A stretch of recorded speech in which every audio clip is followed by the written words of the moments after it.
instances where I've had my daughter was in school. She was maybe in the first grade, first or second grade, I want to say, and she was away at school. I had a 1 year old, almost making two, and then the baby. And my husband at the time, I'm divorced now, but my husband at the time, he was choking me. And one hand he was choking me, the other hand he had a gun to my head. And my biggest thought was, I have a kid at school that I'm not going to even get to say goodbye to. And then I have a baby next to me that's 1 month old. He's not going to even know who I am. And then I had my other son by the playpen. He has, I call them mood eyes. Like when he's sad, they're gray. When he's happy, they're green. And so just to look into his eyes, and they were a shade of gray that I never seen before. I ended up calling the police, but what do you do when the police get there and you're the person that's attacking you tell them that you're crazy? So we say things like, oh, you should get away, you should do all of these things, but you don't really know what you're going to do until you get in that situation. Now, eventually I said, okay, I want a better life. So I plan to go to school.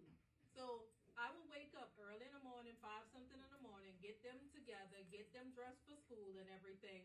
And once I have them dressed for school, I would go to work, come home from work, 9 to 5, get them from nursery, from school, then feed them, cook whatever, give them baths, and then I would go home and I would study. I ended up earning my associate's degree, my bachelor's degree, and then at that time, my grandfather passed away, but my grandmother told me, you know, if you get your education, no one could ever take it away from us. Right. So I went back for my master's degree, and the plan was to leave. I had a good job that was paying enough to where I can take care of my 3 kids and myself. But when they say, oh, you should make a plan to get out, I got hurt at work. And it was 4 spots in my lower back and my left knee. And I went through one of the things that my dad told me in life, this is adjusting your crown and everything. You're going to have, you have 2 things that you were born with that's working against you. Number 1, you're black, and then number 2, you're a female. So he prepared me for a life that I knew that I was going to have to work hard at. So after all of that, I got hurt. I learned who my friends were. I learned who my husband was. And the simple things, like if you lift up your hand, I couldn't do those things. I couldn't go to the bathroom by myself. I had to rely on someone that didn't want to help me use it. To take a bath, I stayed dirty because I asked you, can you, if I get in the tub, I bathe myself, can you pull me out? Man, come on. If somebody talks to you like that, do you really want them helping you? So I'm going to stay dirty. I'm going to do whatever. But I remember one day, this is how no one could ever tell me that God is not real.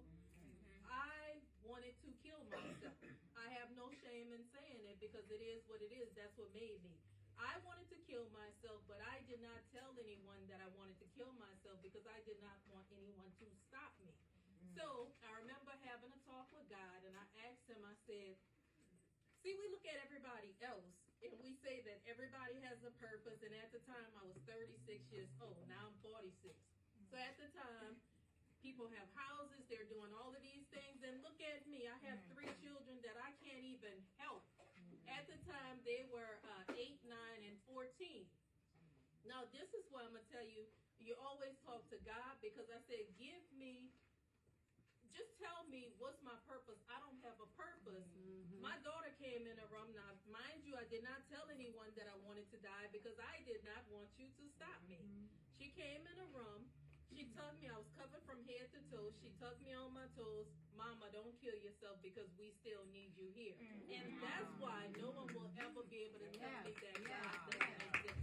Now, what I will tell you is that I had a surgery, and it was 21 staples in my back. I came home with no medicine, and I am a hood Christian.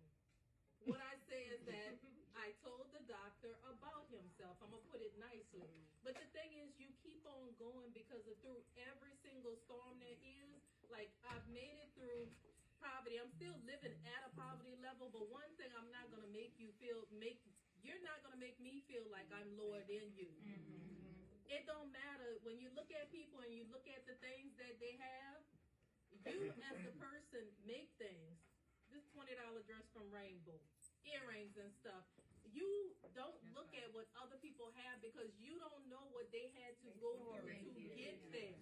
Now, also, too, when I see someone, one thing that I said, oh, you look pretty when you came. Oh, you look pretty. Stop being so envious of people to where, or so nasty to where, if you see something, I like that shirt or whatever, compliment somebody because we take for granted that people always have somebody telling them, hey, I love you, you look nice and things like that. I didn't experience that growing up, so that's why I always try and shine a light where I go. I always try to acknowledge a person because of, I saw this story, I'm going to make it fast. I saw this story where this gentleman attempted suicide. He actually jumped off a bridge, but he said before jumping, he rode a bus. He was crying hard. No one acknowledged him. No one said, hey, are you okay or anything like that. He jumped off the bridge, and as he jumped off the bridge and was falling into the water, he was begging God to give him another chance. God gave him that other chance. Now, he broke all kinds of bones and stuff like that, but that is why through like Erin's Nesting Place, she helped me with anytime you're going through a situation, like I said, back to that, it's not so easy to get out like you think. It's not. When I was going through, they didn't have all of these different organizations and stuff like they have today. And one more thing too, don't make somebody feel stupid about them staying because again, you don't know the strength, you don't know the saving of your family. Like when somebody know where your family lives at, and when a person have a Jekyll and Hyde personality, those are things that you just don't know. So encourage people. Like even if someone is at their lowest, I've been at my lowest, and I have a show called Closet Talk by Keisha, which can be found also along with Erin's Nesting Place, like on Instagram, Facebook, TikTok, YouTube, all of those places.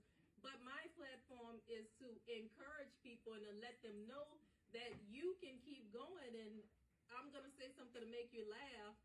Don't never think that you're stuck in a situation, because to get here, like I learned from walking again and helping myself, and I had to go through some things like the embarrassment, the being told nobody's gonna want you with 3 children, you're crippled. Well, let me tell you one thing. My daughter is 25 right now. She goes to Meharry, HBCU. She's going for dental surgery. She graduates next year. I have a son that's 20 that he goes to UNO for physical therapy.